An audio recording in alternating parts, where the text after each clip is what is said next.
نحمده ونصلي على رسوله الكريم أما بعد فقد قال الله تبارك وتعالى في الكلام المجيد والفرقان الحميد أعوذ بالله من الشيطان الرجيم بسم الله الرحمن الرحيم قد أفلح المؤمنون الذين هم في صلاتهم خاشعون والذين هم عن اللغو معرضون والذين هم للزكاة فاعلون صدق الله مولانا العظيم.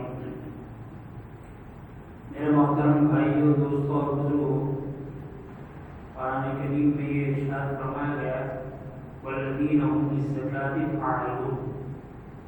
اس کی دو تفسیر بیان کی گئی. پہلی تفسیر قدرت شدید جو مال سے متعلق تھی.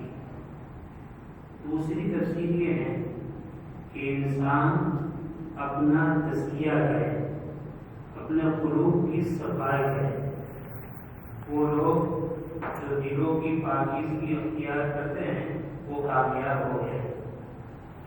دیکھو میرے بھائی دوستوں بزرگوں، مومن کے لیے ہر ایک کا عارف باللہ بننا، ہر ایک کا ولی کامل بننا یہ تو ضروری نہیں ہے، بہت اچھی چیز ہے، لیکن ہر مومن کے لیے متقی بننا ضروری ہے. اور تقویٰ برائیوں کو چھوڑنے کا اور بھلائیوں کو اختیار کرنے کا نام ہے. پھر برائی اور بھلائی یہ دو قسم کی ہے. بعض بھلائیاں ہیں جو ظاہر ہے، دکھائی دیتی ہے. آدمی نماز پڑھتا ہے، روزہ رکھتا ہے، حج کرتا ہے، زکوٰۃ ادا کرتا ہے، تلاوت کرتا ہے، ذکر و اذکار کرتا ہے، توبہ استغفار کرتا ہے، صدقہ خیرات کرتا ہے، سچ بولتا ہے، امانت داری اختیار کرتا ہے، شرم و حیا کو اپناتا ہے. یہ ظاہری کام ہے جس کو آدمی کرتا ہے. بعض وہ چیزیں ہیں جو ظاہر میں بری ہے اس کو چھوڑتا ہے. آدمی بدنگاہی کو چھوڑتا ہے، گالی گلوچ کو چھوڑتا ہے، جھوٹ نہیں بولتا ہے، سود نہیں کھاتا ہے، رشوت نہیں لیتا ہے، زنا نہیں کرتا ہے. تو دیکھو بہت ساری ظاہری باتیں ہیں جس کو اپناتا ہے اور بہت ساری ظاہری چیزیں جس کو چھوڑتا ہے. لیکن تقویٰ کے لیے خالی اتنا کافی نہیں ہے. تقویٰ کے لیے یہ جو ظاہری بعض کرنے کے کام کو کرنا ضروری ہے، بعض چھوڑنے کے کام کو چھوڑنا ضروری ہے، وہاں بہت ضروری ہے دل کی بیماری اور دل کی برائیوں کو چھڑانا اور دل کے جو اوصاف ہے، دل کے جو کمالات ہے اس کو حاصل کرنا. بعض ظاہری ہے، بعض باطنی ہے، اندرونی ہے، پوشیدہ ہے. آدمی متقی اس وقت بنتا ہے جب ظاہر کے ساتھ باطنی خوبیوں کو بھی حاصل کرے، ظاہر کے ساتھ باطنی برائیوں سے بھی بچے. اس کے لیے ضرورت پڑتی ہے اہل اللہ کی، مشائخ کی. یہ تو ضروری نہیں ہے کہ آدمی کسی شیخ سے بیعت ہو ہی جائے. بیعت ہونا کوئی واجب اور فرض نہیں. ہاں، لیکن اپنی اصلاح کے لیے کسی اللہ والے سے ربط کرنا، کسی اللہ والے کے ذریعے سے اپنے دل کو مانچنا، دل کی صفائی کرنا یہ ضروری ہے. اس کو آپ اس طرح سمجھ سکتے ہیں کہ ایک آدمی بیمار ہوتا ہے تو شہروں میں عام طور پر یہ ہوتا ہے ہر ایک کا اپنا ایک فیملی ڈاکٹر ہوتا ہے، اور دوسرا یہ ہوتا ہے کہ فیملی ڈاکٹر نہیں ہوتا ہے، شہر میں، گاؤں میں، محلے میں عام ڈاکٹر ہوتا ہے. جب ضرورت پڑتی ہے آدمی وہاں چلا جاتا ہے. تو دیکھو ہر آدمی کے لیے فیملی ڈاکٹر بننا تو ضروری نہیں، چاہے رکھے چاہے نہ رکھے، لیکن جب بیمار ہو تو علاج کے لیے کسی ڈاکٹر سے رابطہ کرنا اور اس سے صلاح مشورہ کرنا، اس سے علاج کرنا برداری ضروری ہے. ٹھیک اسی طریقے سے شیخ کامل کا انتخاب کرنا یہ ضروری نہیں ہے، لیکن نفس کی برائیوں سے بچنے کے لیے، ان برائیوں کو جاننے کے لیے، ان بیماری سے واقف ہونے کے لیے اور اس کے علاج کے لیے کسی اللہ والے کا انتخاب بہت ضروری ہے. کیوں ضروری ہے؟ باطنی جو بیماریاں ہیں اور باطنی جو کمالات ہیں، بات آپس میں اس طرح ملے جلے ہوئے ہیں کہ آدمی تمیز نہیں کر سکتا کہ اس میں صحیح کیا ہے غلط کیا ہے. ایک ایک آدمی زبان سے ایک بڑا بول بولتا ہے، بعض مرتبہ بڑا بول اس لیے بولتا ہے کہ بڑے بول کے ذریعے سے بڑی بات کو پھیلائے، بہت اچھی بات، لیکن بعض مرتبہ اس لیے بولتا ہے کہ اس بڑی بات سے خود بڑا بن جائے۔ تو بول ایک ہی ہے، جملہ ایک ہی ہے، نیت الگ الگ ہے، خیال الگ الگ ہے، سوچ الگ الگ ہے۔ تو بعض مرتبہ بڑا بول بولتا ہے لیکن اچھی نیت ہوتی ہے، لوگوں کو فائدہ پہنچتا ہے۔ بعض مرتبہ بڑا بول بولتا ہے لیکن خود کو اس کے ذریعے سے بڑا بننا مقصود ہوتا ہے، وہی اس کے لیے ہلاکت کا سبب بن جاتا ہے۔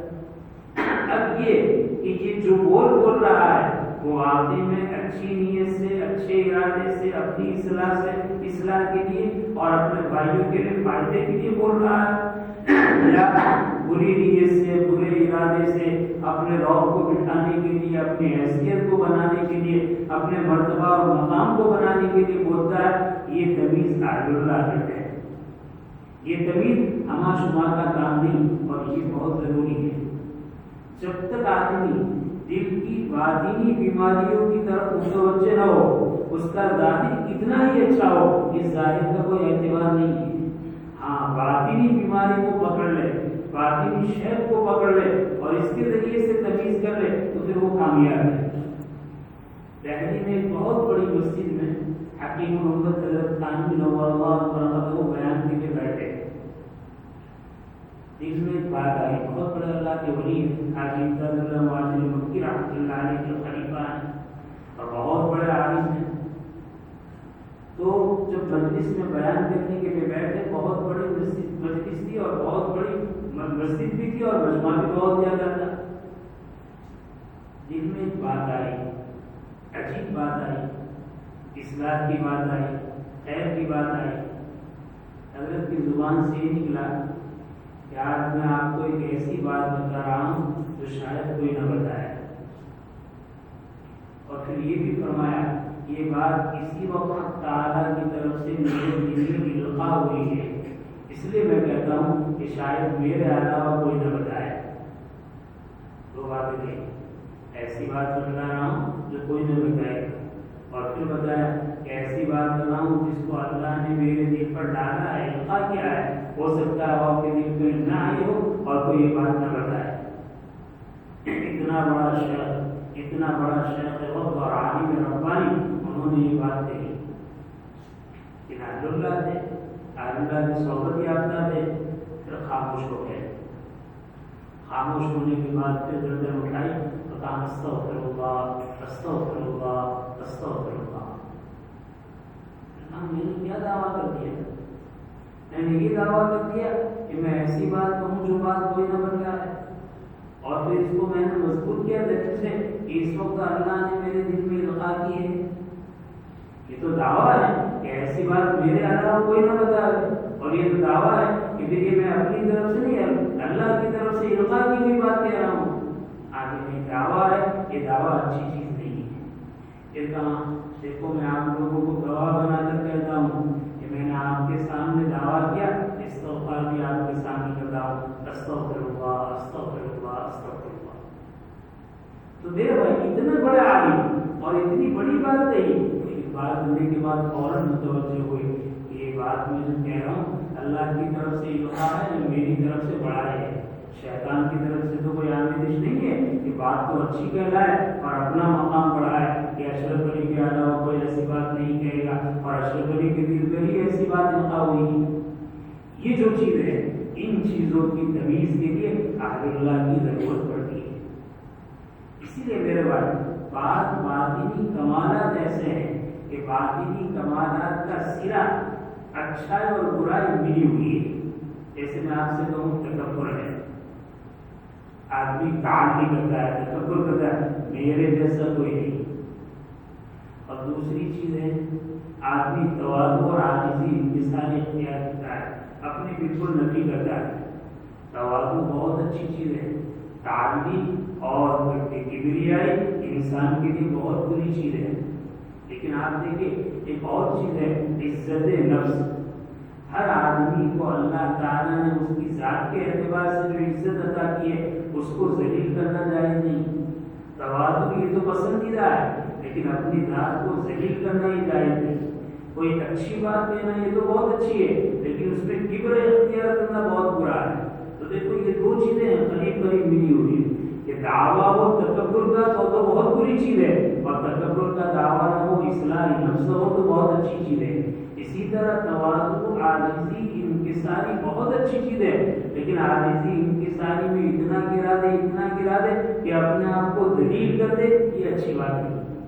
لیکن یہ طبیعت کہ ہمارا کام نہیں، یہ اللہ اور مشائخ کا کام ہے کہ ہم اپنی زبان سے جو جملہ بول رہے ہیں یہ اپنی بڑائی کے لیے بول رہے ہیں یا اللہ کے دین کی اشاعت اور حفاظت کے لیے بول رہے ہیں، اللہ کی عظمت اور کبریائی کو بیان کرنے کے لیے بول رہے ہیں، یا ہم جو تواضع اور عاجزی انکساری کر رہے ہیں یہ واقعتاً تواضع اور عاجزی انکساری ہے، یا پھر ایسا تو نہیں کہ ذلت نفس ہے. اللہ نے جو ہمیں نفس دیا ہے اس نفس کو ہم ذلیل کر رہے ہیں. تواضع بھی مطلوب ہے اور عزت نفس بھی مطلوب ہے. تواضع کے مقابلے میں کبر بھی حرام ہے اور عزت نفس کے مقابلے میں ذلت نفس بھی حرام ہے. اسی لیے حکیم الامت تھانوی اللہ فرماتے تھے، ایک مرتبہ میں سفر کر رہا تھا، میرے ساتھ کسی دیہات کے چند مسلمان بھائی ہمارے ساتھ تھے. جب گاڑی میں ہم لوگ سوار تھے کچھ وقت کے بعد کھانے کا وقت آیا تو انہوں نے اپنے پاس جو کھانا پینا تھا وہ نکالا. کھانا پینا اللہ کی بہت بڑی نعمت ہے، چاہے وہ دیکھنے کے اعتبار سے استعمال کے اعتبار سے بہت معمولی ہو. آدمی روزہ نہ کھاتا ہو، کڑی کھچڑی آدمی روزہ نہ کھاتا ہے، لیکن اللہ کی بہت بڑی نعمت ہے کھانا ہے. چاہے پراٹھے اور بریانی اور اسی طرح سے پلاؤ وغیرہ کچھ نہ ہو، سیدھا سادہ کھانا ہے، لیکن اللہ کی بہت بڑی نعمت ہے کہ آدمی سفر میں ہو، مسافر ہو، کھانا پینا نہیں مل رہا ہو، اپنے پاس سے اسی پہ اعتماد کرنا ہو تو نعمت کی قدر اور بڑھ جاتی ہے. اب وہ بیچارے دیہاتی تھے، ایک طرف تو یہ اللہ کی نعمت تھی لیکن ایک طرف وہ تواضع اور عاجزی انکساری کرنا چاہتے ہیں. تو عاجزی انکساری میں کہنے لگے کہ مولوی جی آپ بھی ہمارے ساتھ منہ اور اسی طریقے سے پاخانہ کھا لو. کیا کہا؟ کھانا پاخانہ اور دودھ ہمارے ساتھ آپ بھی کھا لو. یعنی تھی تو کھانے کی چیز لیکن عاجزی کرنے لگے، تواضع کرنے لگے اور اتنی تواضع کی کہ مقام سے اس کو نیچے گرا دیا.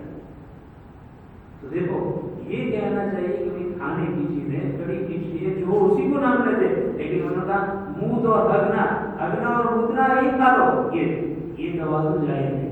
یعنی اتنی تواضع کرنا کہ اس کو اس کے مقام سے نیچے گرا دے اور توہین ہو، یہ بھی جائز نہیں. اور اتنی بلندی کرنا کہ کبر کی ہوا ہے، یہ بھی جائز نہیں. میرے بھائی اللہ نے ہمیں متقی بننے کے لیے دنیا میں بھیجا ہے اور متقی بننے کے لیے دونوں چیزیں ضروری ہے. بعض چیزیں تو ایسی ہیں جس کا تعلق دل سے ہے اور بعض چیزیں ایسی ہیں جس کا تعلق دل سے نہیں. اچھا میرے بھائی درمیان کی ایک بات اور بھی یاد رکھے. دیکھو یہ جو چیزیں ہیں کہ بھائی تواضع ہے اور اسی طریقے سے کبر ہے، اسی طریقے سے ذلت نفس ہے. ایک ہے تواضع اور ایک ہے ذلت نفس، ایک ہے عزت نفس اور ایک ہے کبر. ان دونوں میں تمیز بتانا مشکل ہے. آپ اس کو اسی مثال سے سمجھ سکتے ہیں. کھانے پینے کی بعض چیزیں بہت میٹھی ہوتی ہے، شکر میٹھی ہے، گنا جس کو ہم سیوری کہتے ہیں میٹھا ہے، گڑ میٹھا ہے، اور کھانے کی بے شمار چیزیں میٹھی ہے، پھل ہیں اور اسی طرح اور بنائی جاتی ہیں چیزیں میٹھی. اب کسی آدمی کو کہو کہ یہ دو چیزیں میٹھی ہیں، اس میں فرق کرو، کیا فرق کر سکتے ہیں؟ میٹھی یہ بھی میٹھی یہ بھی فرق کرو، یعنی زبان سے بتلاؤ کہ اس مٹھاس میں یہ فرق ہے، اس مٹھاس میں یہ فرق ہے. صبح سے شام ہو جائے آدمی زبان سے اس کا اظہار نہیں کر سکتا کہ چینے میں کیا فرق ہے، شہد میں کیا فرق ہے، اور جو ہے اجزا میں کیا فرق ہے، اور اس کھانے میں کیا فرق ہے، نہیں کر رہے. لیکن اس کو کہا جائے کہ یہ بحث کرنے کی ضرورت نہیں، شہد بھی چکھ لو، شکر بھی چکھ لو، خود تمیز ہو جائے گی کہ شہد کا ذائقہ کیسا ہے اور شکر کا ذائقہ کیسا ہے. اسی طریقے سے کڑوی چیزیں ہیں تو بھائی کڑوی چیزوں میں چورن ہے اور اسی طریقے سے اور کوئی چیز ہے، کہاں کہ دونوں میں فرق بیان کرو. زبان سے کوئی بیان کرنا چاہے تو نہیں کر سکتا، لیکن کہا کہ اس کو بھی چکھ لو اس کو بھی چکھ لو، چکھنے کے تو تمیز ہو جائے گی. ارے بھائی چیز ایک ہی ہوتی ہے لیکن قسمیں اس کی الگ الگ ہوتی ہیں. عام ہے، کوئی عام ہاپس ہے، کوئی لنگڑا ہے، کوئی راجا پوری ہے، کوئی طوطا ہے. اب آپ کہیں یہ سب عام ہے، اس آنکھ میں کیا پڑتا ہے؟ صبح سے شام تک بارش کرے آدمی نہیں بتلا سکتا کہ مجاز میں اور ظاہر میں کیا پڑتا ہے. چکھ لے تو چکھنے کے بعد کون پتہ چل جائے گا کہ بھائی یہ آم ایسا ہے، یہ آم ایسا ہے. میرے بھائی یہ جو اللہ تعالیٰ نے خوبیاں عطا فرمائی ہے، اس خوبیوں میں کمی یہ ہم نہیں کر سکتے. اس کو تو چکھنا پڑے گا. اور چکھنا کس طرح پڑتا ہے؟ آم کو چکھنے سے اس کا ذائقہ پتہ چلتا ہے، شکر کو چکھنے سے اس کا ذائقہ پتہ چلتا ہے. اللہ تعالیٰ نے یہ باطنی اوصاف جن اللہ کو عطا فرمائے، یہ باطنی دولت جن اللہ کے نیک بندوں کو عطا فرمائی، ان نیک بندوں کی صحبت اختیار کریں گے، ان نیک بندوں کے ساتھ بیٹھیں گے تو اس وقت پتہ چلے گا عزت نفس اس کا نام ہے، تکبر اس کا نام ہے، ذلت نفس اس کا نام ہے، عاجزی انکساری اس کا نام ہے. یہ جو جملہ اس کی زبان سے نکل رہا ہے کبر کیا ہے، یا یہ جو جملہ نکل رہا ہے تواضع کا ہے، یہ چیز کس سے معلوم ہوگی؟ اس طریقے سے بیان کرنے سے یہ چیز واضح نہیں ہوگی. اسی طرح یہ چیز اللہ کی صحبت کے بغیر حاصل نہیں ہوگی.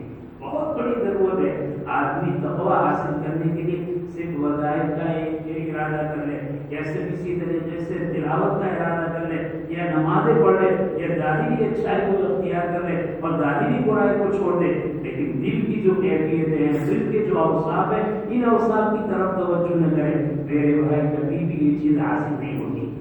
تو آج کے سبق کا یہی خلاصہ ہے کہ اللہ تعالیٰ نے ہمیں دونوں دولتوں سے مالا مال کروایا ہے. کچھ اچھائی ہے جس کا ظاہر ہے، کچھ اچھائی ہے جس کا باطن ہے. جس طرح ظاہری اچھائی کو ہم حاصل کر رہے ہیں بہت اچھی چیز ہے، ضرورت ہے کہ باطنی اوصاف کو بھی حاصل کرنے والے بنے. جس طرح ظاہری برائیاں اس کو ہم چھوڑتے ہیں، باطنی برائیاں اس کو بھی چھوڑنا ہے. باطنی برائیاں حسد ہے، بغض ہے، کینہ ہے، کسی کے بارے میں جلنا ہے، کسی کی نعمت کو دیکھ کر جلنا ہے، کسی کے بارے میں برا سوچنا ہے، کسی کے بارے میں برا خیال کرنا ہے. یہ ساری چیزیں اب میرے بھائی خوب وظائف پڑھتے رہے، خوب برائیوں سے بچتے رہے، لیکن اس کی طرف توجہ نہیں کی تو دل تو جیسا گندے کا گندا اور کالا کا کالا، اس دل کی صفائی ہونے والی نہیں ہے. بہت ضرورت اس بات کی ہے کہ آدمی ظاہری اوصاف کے ساتھ باطنی اوصاف کا بھی خیال رکھے اور باطنی چیزوں کی بھی. اور اس کے لیے بہت ضروری ہے ہر جگہ پر عارف اللہ جو ہوتے ہیں عارف اللہ کی صحبت کو اختیار کرے اور عارف اللہ کی صحبت میں اپنے علاج کو آگے بڑھائے.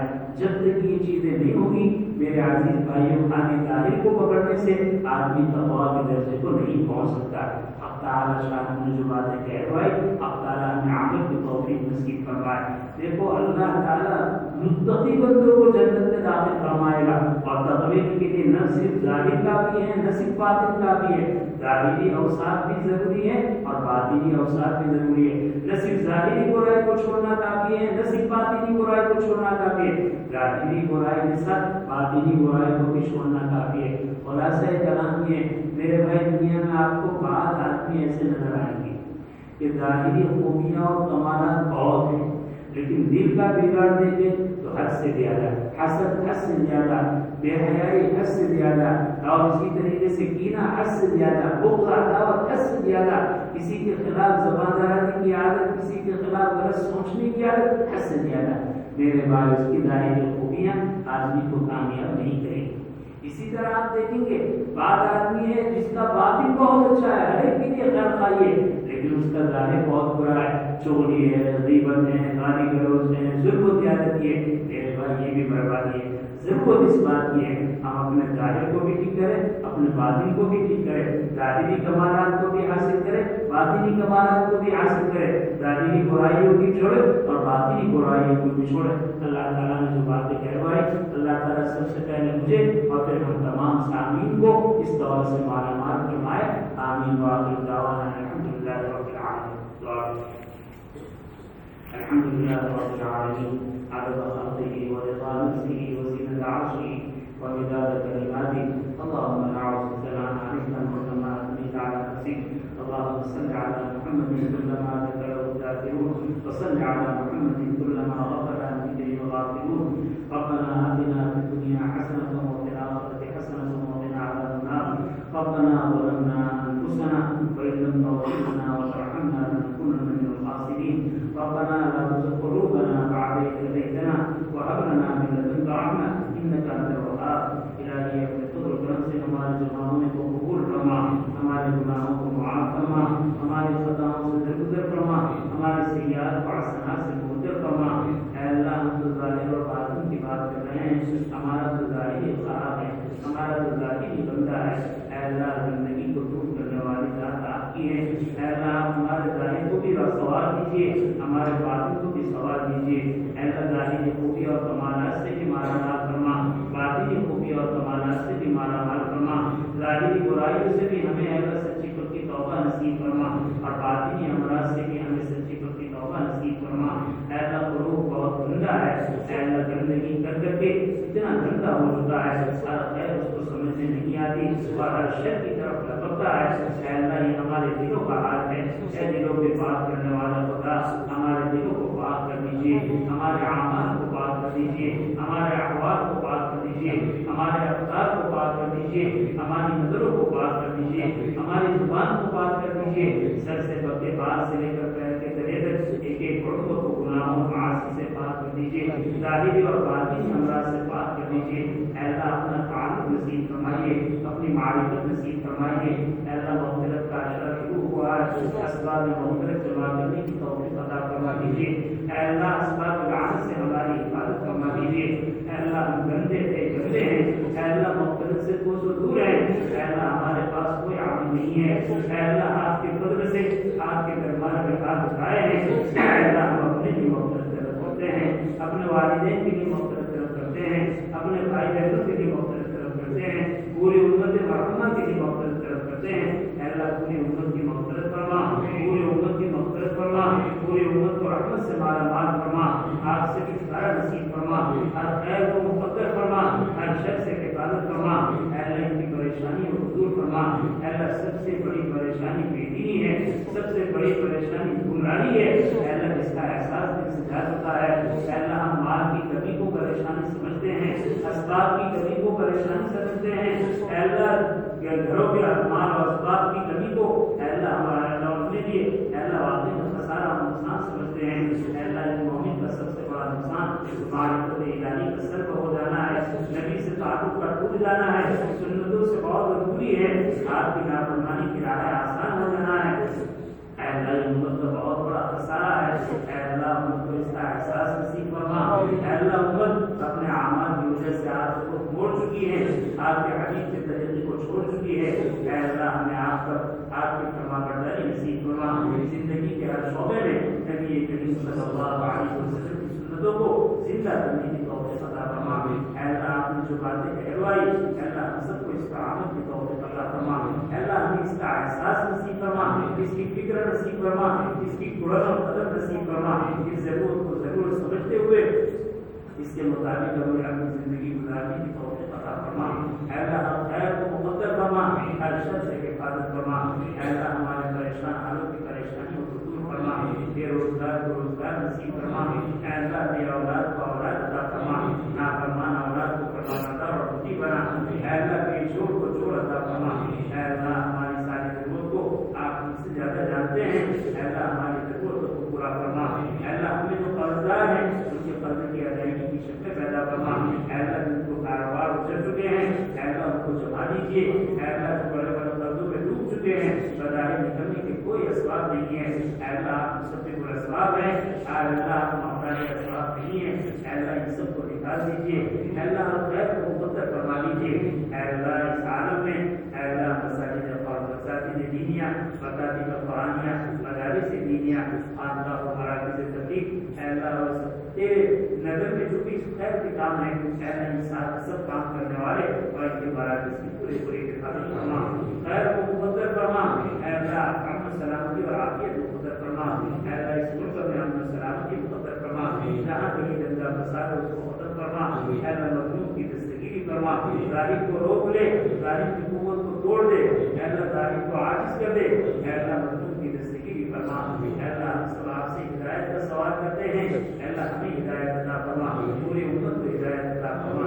اے اللہ جو خیر نبی کریم صلی اللہ علیہ وسلم نے مانگی ہے ہمیں اور پوری امت کو عطا فرما، ان شروع اور فتن سے پناہ چاہیے ہمیں اور پوری امت کو عطا فرما۔ اے اللہ جو کچھ مانگا وہ بھی عطا فرما، جو کچھ رہ گیا آپ نے خود سے اس سے بڑھ کر اور بہتر عافیت کے ساتھ نصیب فرما۔ اے اللہ ہماری دعا کو اپنے فضل و کرم سے اپنے اسماء حسنہ کی مدد سے حالات ساری کی مدد سے قبول فرما ربنا تقبل منا انك انت السميع العليم وتب علينا انك انت التواب الرحيم وصلى الله تعالى على خير خلقه سيدنا مولانا محمد وآله وصحبه اجمعين آمين برحمتك يا ارحم